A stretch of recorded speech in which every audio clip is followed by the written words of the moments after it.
Discorsi fotografici. Dal 2010 il primo podcast italiano di fotografia.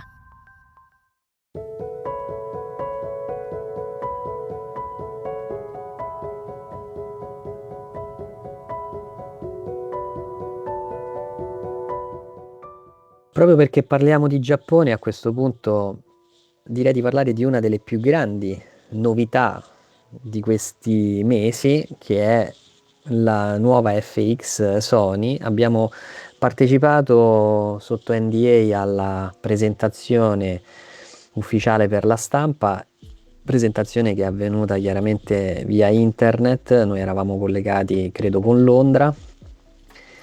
E io confesso di non essere un grande esperto dei dispositivi video, però la sensazione che ho avuto guardando le slide e ascoltando le spiegazioni è che questo nuovo prodotto è qualcosa di incredibile da un punto di vista delle specifiche. Tu sei d'accordo, Francesco?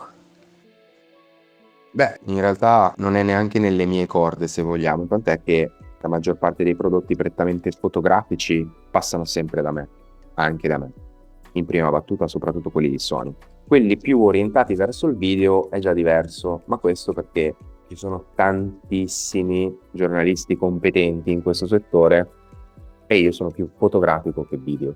Resta il fatto che la nuova FX5 non vuole essere una sostituta di FX3, ma proprio vuole creare una specie di nuovo segmento all'interno della Cinema Line, perché in realtà introduce delle caratteristiche che fino all'altro ieri erano riservate solo alle Burano e alle Venice, quindi l'open gate, il RAW interno e un sensore full frame stack di nuova concezione.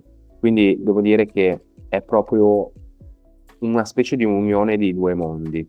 C'è una gamma dinamica da oltre 15 stop, 3 sensibilità isonative, insomma questa vuole essere veramente l'anello di congiunzione effettivo con la Cinema Line, con quelle macchine, con quelle cineprese di fascia altissima, e questa cosa è anche visuale, perché per esempio Sony con questo modello ha introdotto un nuovo sistema di visualizzazione, il monitor posteriore, che praticamente va a replicare fedelmente tutto ciò che c'è su una Burano, quindi con tutte le informazioni come frame rate, esposizione, sensibilità, bilanciamento del bianco, codec, LUT, tutte quelle funzioni che solitamente sono visivamente dedicate alle cine alta, insomma.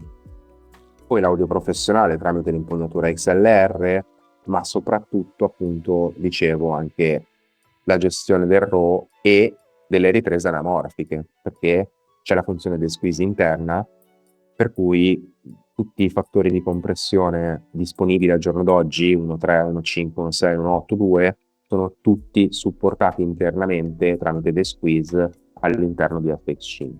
Quindi devo dire che è veramente forse è uno dei prodotti più importanti presentati da Sony negli ultimi anni, secondo me, mi sbilancio. Però sono estremamente convinto di questa cosa qua, perché è troppo un passo oltre rispetto allo standard che solitamente ha deciso Sony in questi ultimi anni. Tra l'altro conserva proprio le classiche forme di una macchina non fotografica ovviamente, ma più dedicata al video, cosa che abbiamo visto anche in altri brand concorrenti. Ascolta Francesco, sempre Sony qualche giorno prima aveva invece presentato un prodotto che questo probabilmente è più nelle nostre corde, perché è una macchina fotografica compatta nel segmento premium ed è la RX10 di quinta generazione, che ha uno zoom da 24 mm fino a 600 mm, un sensore da 1 pollice da 20 milioni di pixel e poi una raffica a 30 fps. Queste sono grosso modo le caratteristiche generali. Invece vorrei avere nel particolare un tuo parere. Questa è una di quelle macchine che molto spesso non si crede a questa cosa, ma le Bridge sono un segmento ricercatissimo in realtà da un certo tipo di pubblico, effettivamente hanno un mercato enorme, tant'è che secondo me anche questo modello a Sony un po' gli esploderà in mano, nel senso che la vecchia Sony RX10 IV in realtà è una fotocamera ricercata anche al giorno d'oggi, o perlomeno lo era fino all'altro ieri, ed era una macchina che era uscita 9 anni fa ad un prezzo di circa 2.500 euro e che oggi usata si trova a circa 2.000. Quindi sono prodotti che tengono tantissimo il prezzo perché ce n'è una incredibile ricerca. Non bisogna confondere queste macchine con le classiche bridge, quelle che sono destinate solo ai paesaggisti, al wildlife, perché arrivi fino a 600 mm o con il crop anche a fino a 1200. Ma queste sono veramente fotocamere all in one, nel senso vanno bene per il paesaggio, il ritratto, lo sport, la fotografia naturalistica. È veramente quella fotocamera omnicomprensiva che in pochi hanno, perché le altre bridge sul mercato famose che funzionano sono le Nikon fondamentalmente.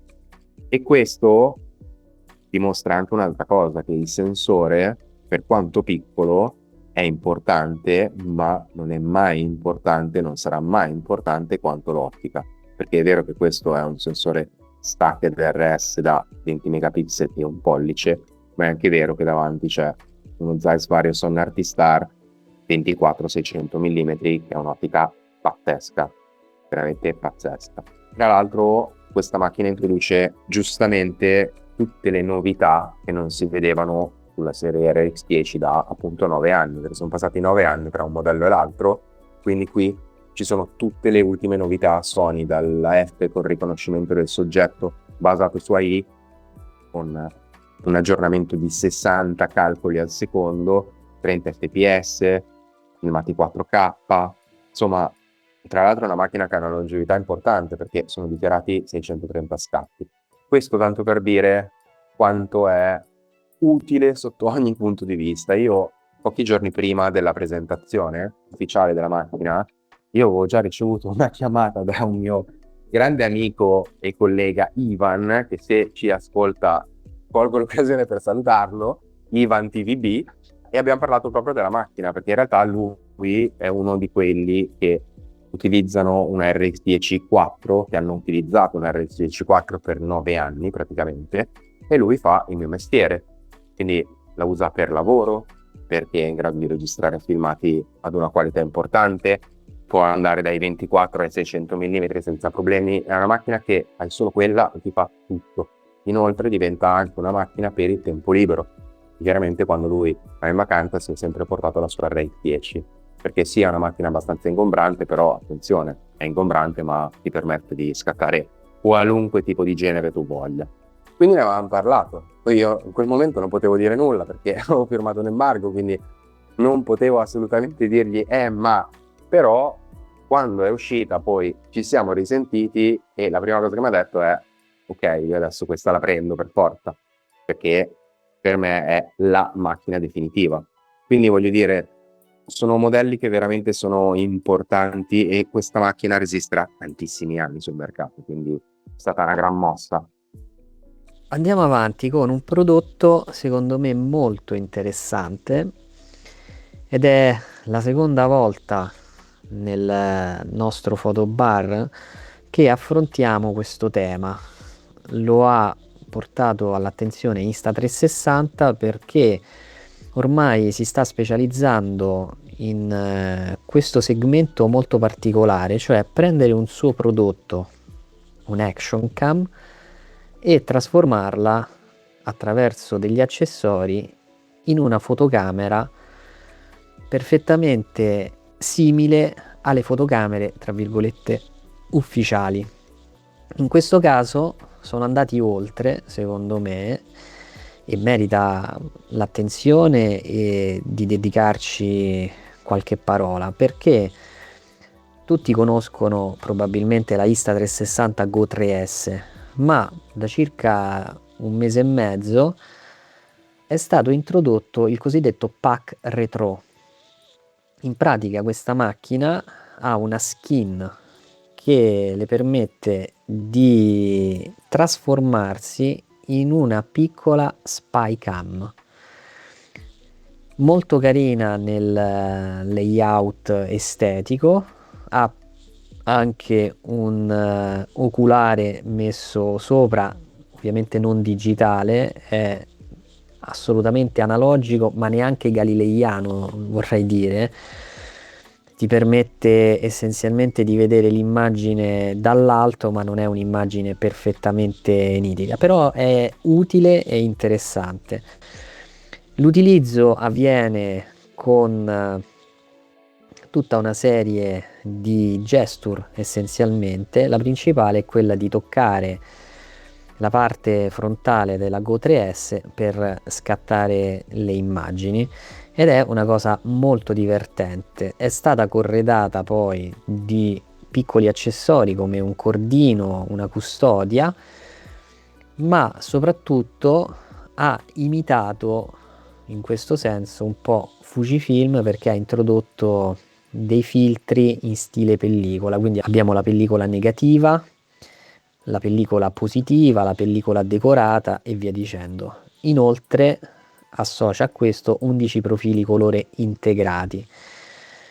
Tra questi alcuni, 5 per la precisione, che ricordano le foto su pellicola. Quindi proprio l'idea è di scattare delle immagini, farlo con un approccio completamente differente, perché è quello di premere la Go 3S senza sapere quello che uscirà fuori essenzialmente. Sì, possiamo vederlo, ma probabilmente la parte più interessante è quella di scattare senza guardare.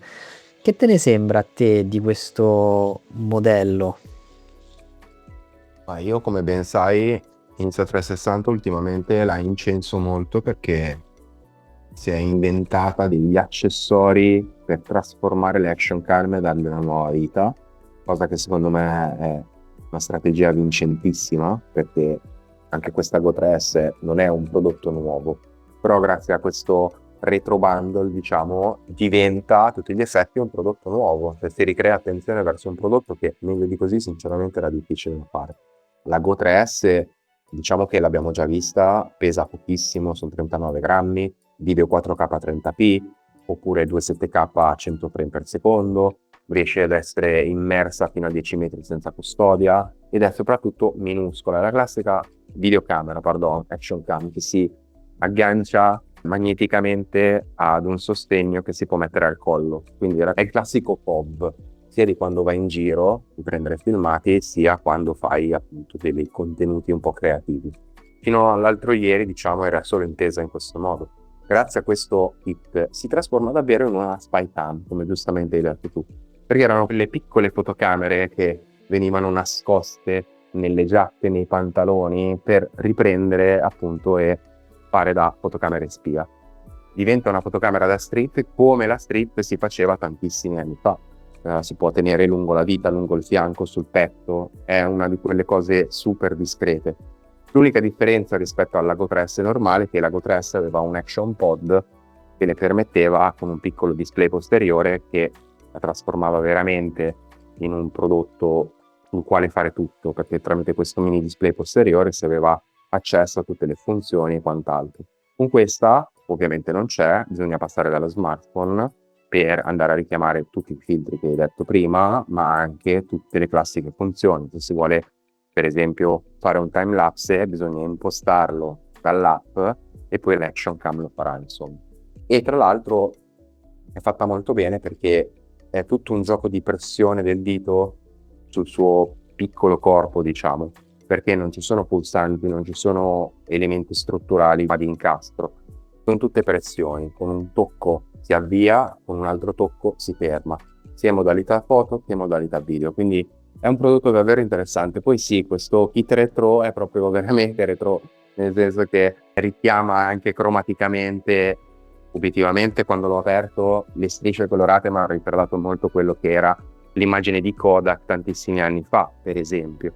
Però è un prodotto che funziona, è un kit bello, è un giochino molto divertente secondo me, che non costa neanche tanto ed è soddisfacente da utilizzare. Chiaro, non sarà la vostra prima fotocamera, questo è implicito, però per potersi divertire e fare qualcosa di diverso secondo me ci sta tantissimo. Invece Francesco, so che tu ultimamente ti stai dedicando a un aspetto della produzione fotografica che andava molto di moda diversi anni fa, mentre adesso sembra essere passato in secondo piano, che è quello di capire l'hardware migliore per poter lavorare sulle proprie fotografie. E so che tu ti sei messo a provare dei computer e stai iniziando a dare dei consigli su quale tipologia di notebook o desktop acquistare per avere la configurazione migliore per fare la cosiddetta post-produzione. No, questo è un grandissimo assist che mi servi così su un piatto d'argento. Sì, in realtà in maniera totalmente spocchiosa e autoreferenziale sto cercando di creare la guida più completa possibile sulla possibile scelta di un notebook per l'editing. Questo perché poco tempo fa Asus mi ha inviato in prova uno ZenBook Duo. Praticamente è un PC portatile, quindi un notebook con una tastiera agganciata magneticamente che si può staccare e rivelare un secondo display. Quindi fondamentalmente tra un notebook con un doppio display e una tastiera separata, che tra l'altro è Bluetooth e si può utilizzare da elemento esterno. Questo perché? Perché questi due monitor hanno la stessa risoluzione, le stesse dimensioni, la stessa calibrazione del colore. E nonostante questo notebook non sia pensato per l'editing, io quando vedo due display penso subito a quello, ovviamente. Come guardo con molto interesse gli smartphone che adesso si aprono a libretto, diciamo. Quindi aziende che producete smartphone, mandatemene uno in prova perché facciamo cose divertenti. Chiusa parentesi. Detto questo, l'ho utilizzato per circa un mese come mio notebook personale, come flusso di lavoro, quindi per scrivere, per fare editing. Mi sono trovato abbastanza bene, devo dire. Da qui mi è venuto in mente che io, per trovare il mio PC portatile, quello giusto con cui lavorare, quello Windows che fosse il più simile possibile a un Mac, diciamoci la verità, ci ho messo anni, perché chiaramente è tutto un discorso di RAM, GPU, CPU, non solo di display.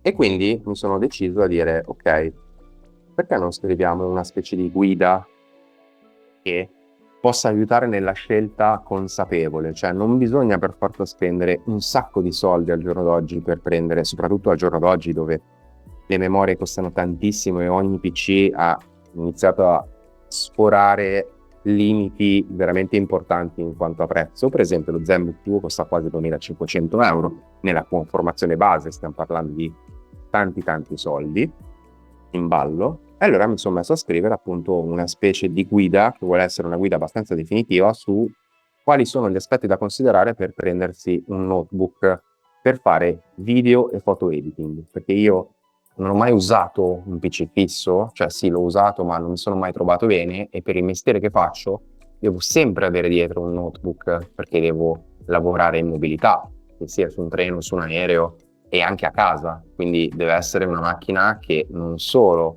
è potente ma è anche affidabile. E molto spesso si fanno degli errori, come per esempio quello che si può fare sulla RAM. Al giorno d'oggi ci sono PC che hanno 32-64 giga di RAM. Ma serve, per esempio? La risposta è banalmente no, perché 32 giga di RAM e non vado oltre i 64, 32 giga di RAM o anche 64 possono avere senso per chi lavora con video professionali. 32 giga di RAM possono bastare per chi ha, per esempio, un piccolo studio e quindi ha un flusso di lavoro più incentrato sulle foto che sul video, dove 64 giga, per esempio, sono importantissimi. Ma per i comuni mortali, quelli che fanno editing nel weekend o che lo fanno per passione, 16 bastano e avanzano. E un computer con 16 giga di RAM al giorno d'oggi, non dico che te lo tirano dietro, ma insomma sembra quasi il brutto anatroccolo della serie dei notebook, quando invece basterebbe per il 90% delle persone probabilmente.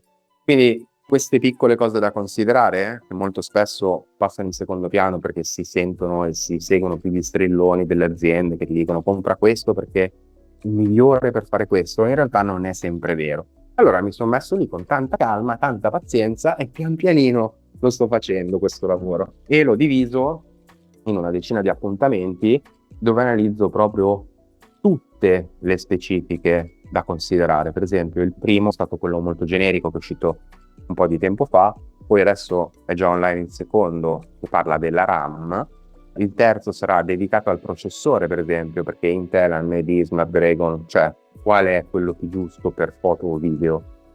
Quindi insomma sto facendo questo lavoro abbastanza certosino e spero che sia utile per tutti. Quindi andate su fotografia.it e leggeteli, perché se dovete scegliere un PC che funzioni e non volete svenarvi in maniera totalmente inutile, questa cosa vi serve.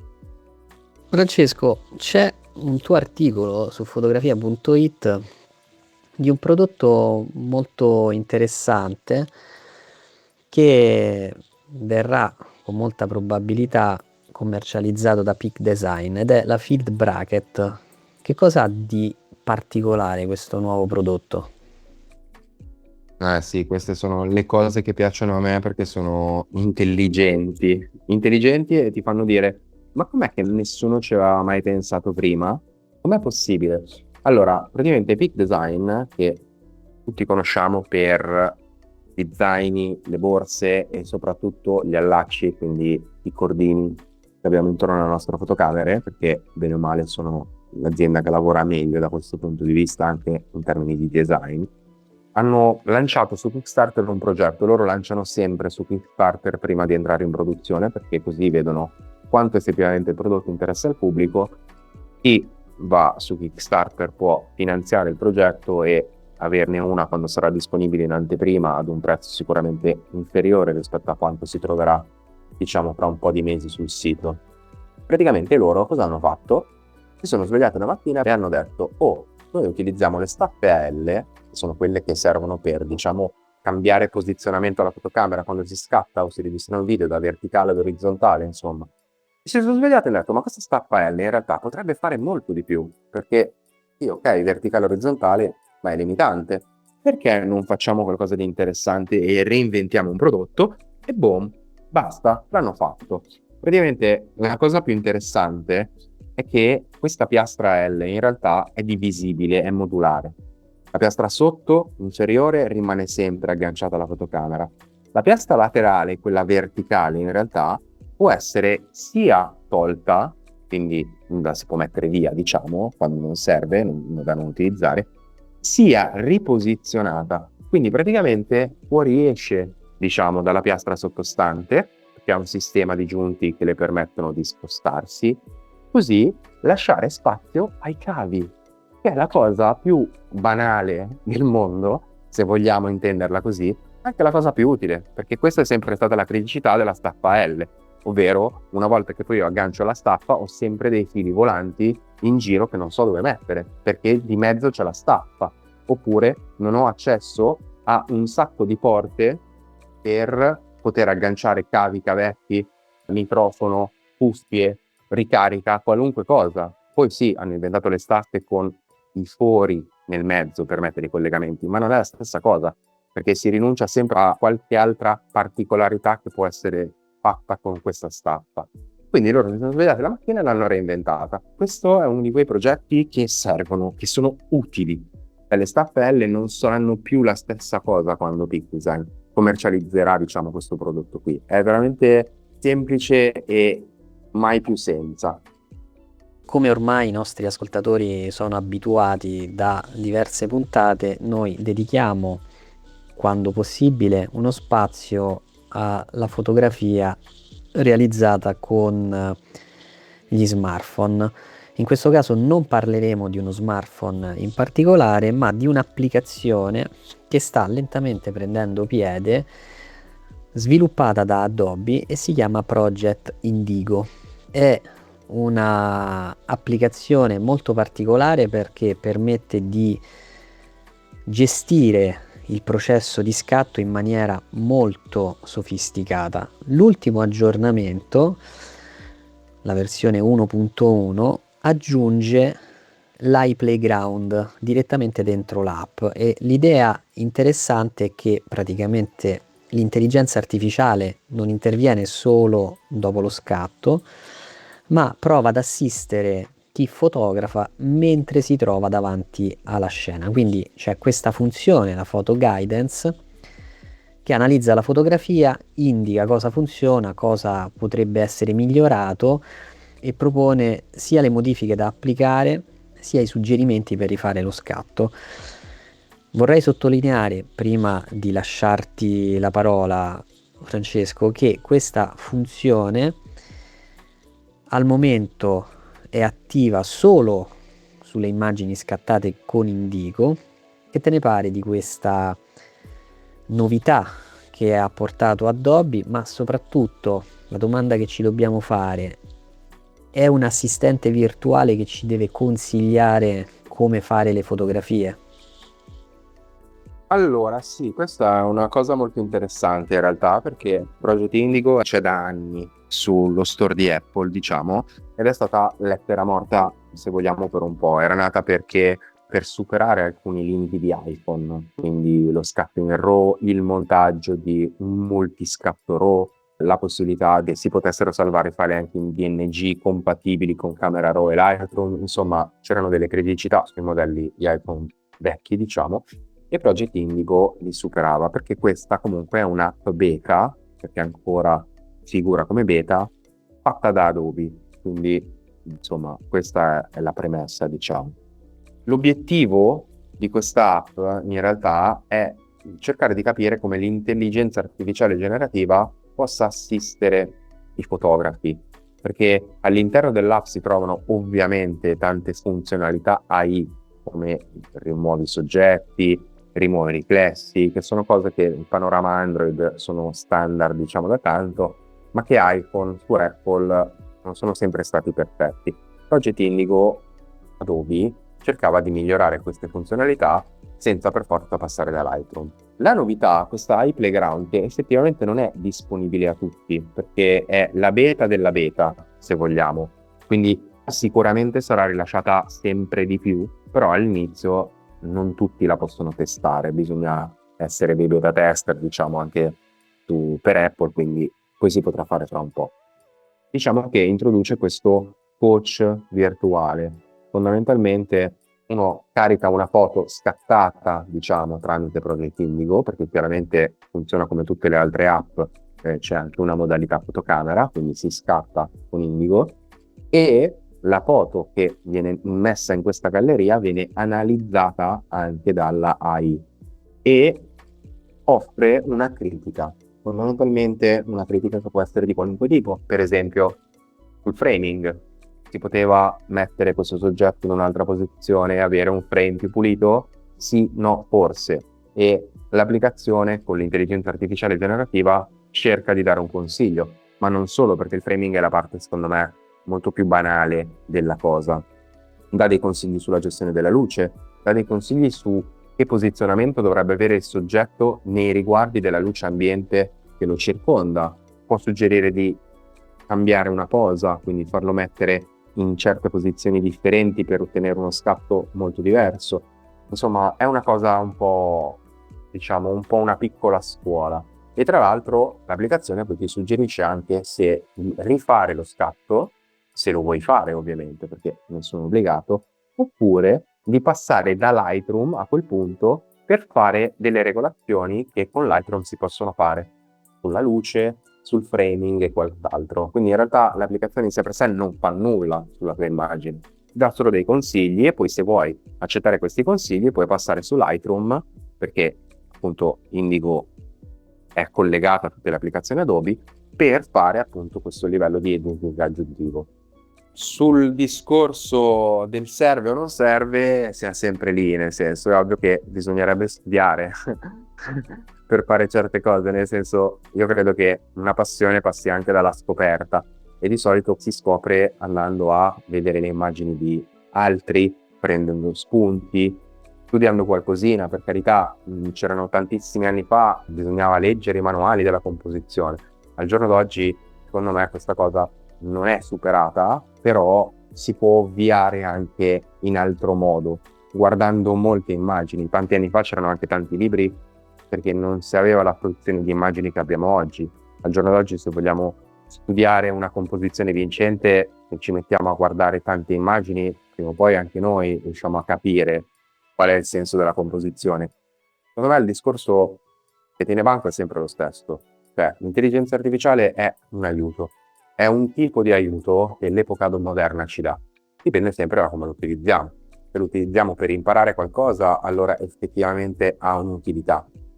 Io non sono mai contro queste cose in realtà, perché poi è vero che questo assistente virtuale può darti consigli sulla composizione, può darti consigli sulla luce, che sono sicuramente importanti, però poi l'immagine non la fa la perfezione tecnica in realtà, anzi lo vediamo sempre di più al giorno d'oggi.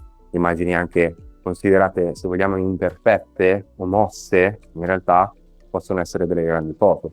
Tutto sta sempre nella sensibilità di chi scatta. Poi certo, questi sono strumenti utili, però, ripeto, la foto non è solo perfezione tecnica, ma è tanto altro, è anche molto sentimento, quindi quella cosa lì non è superabile con l'intelligenza artificiale. Arriviamo alla conclusione di questa puntata e vorrei parlare di una serie TV.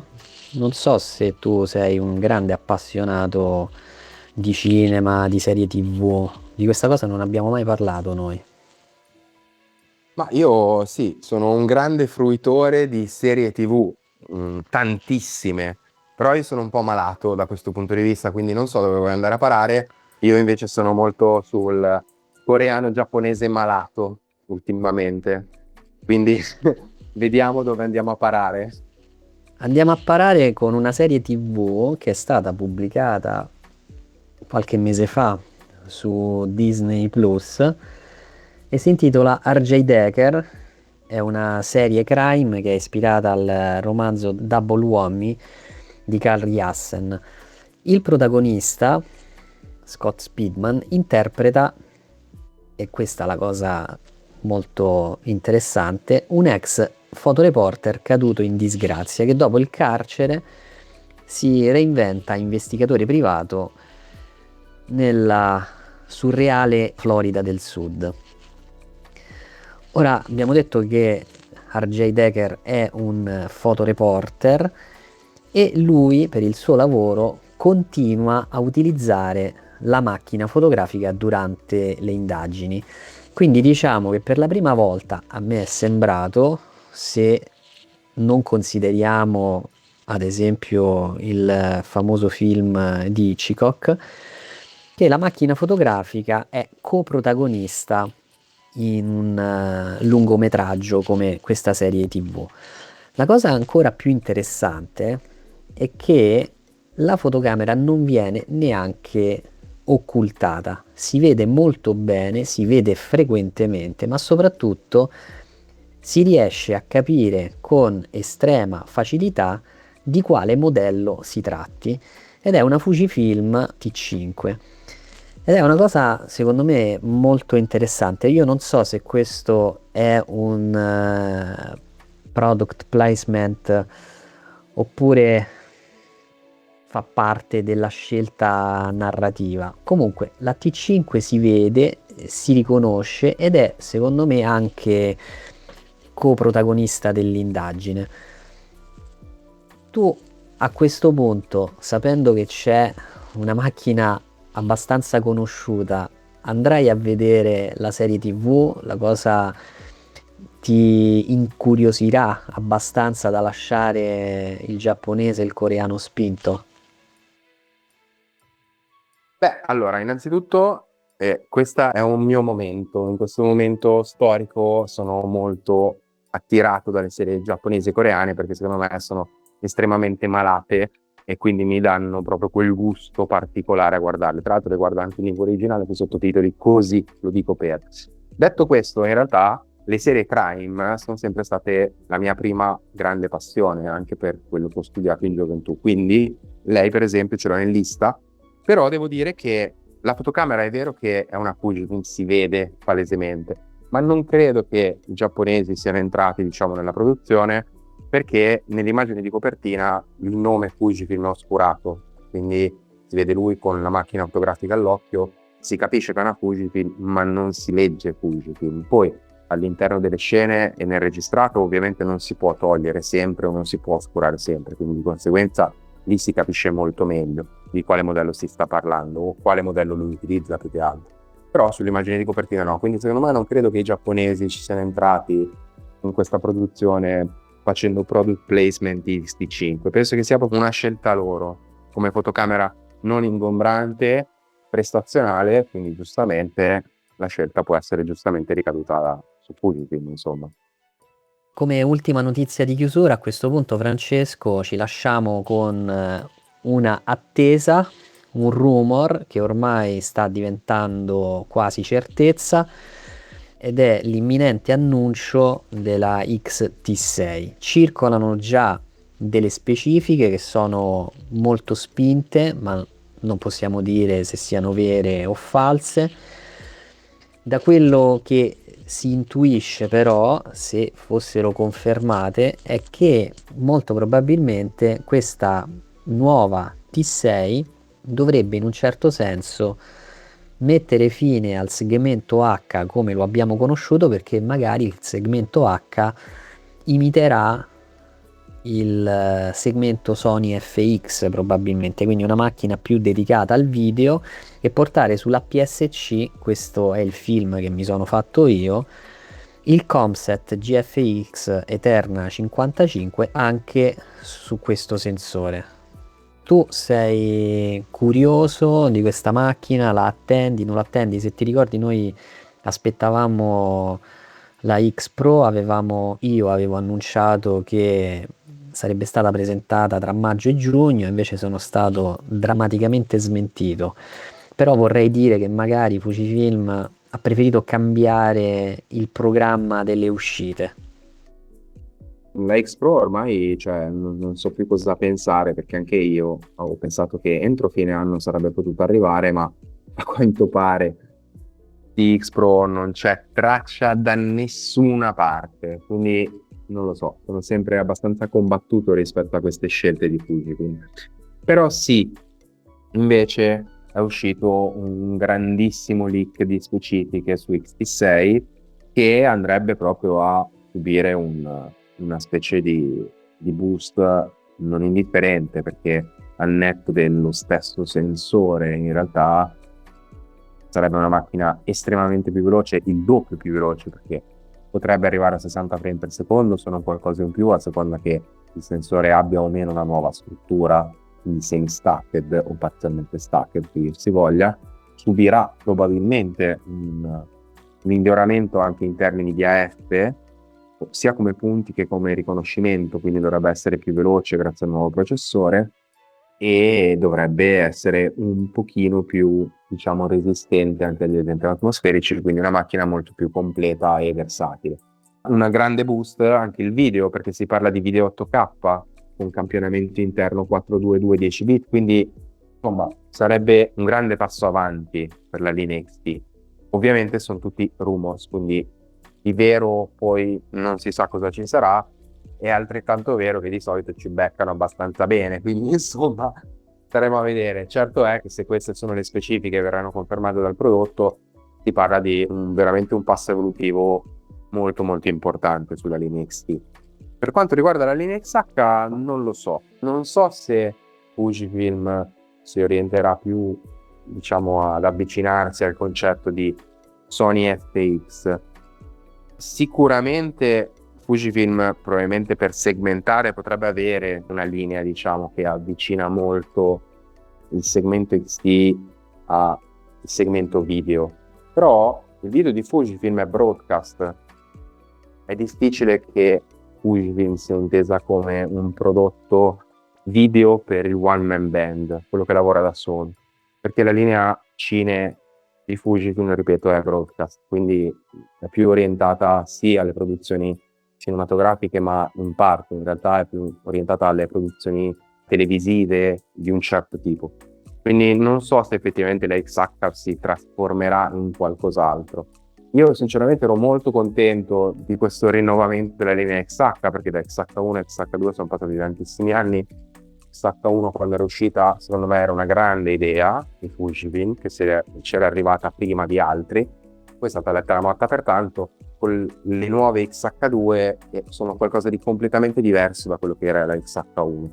quindi hanno puntato a offrire un prodotto, secondo me, che fosse una congiunzione tra la linea XT e la linea GFX. Io me la sono molto intesa così.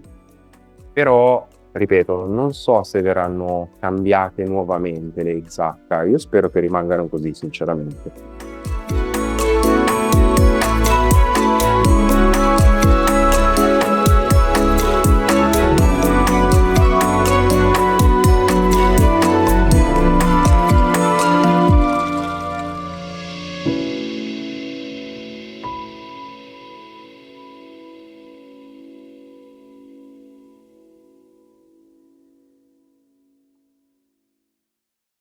Discorsi fotografici.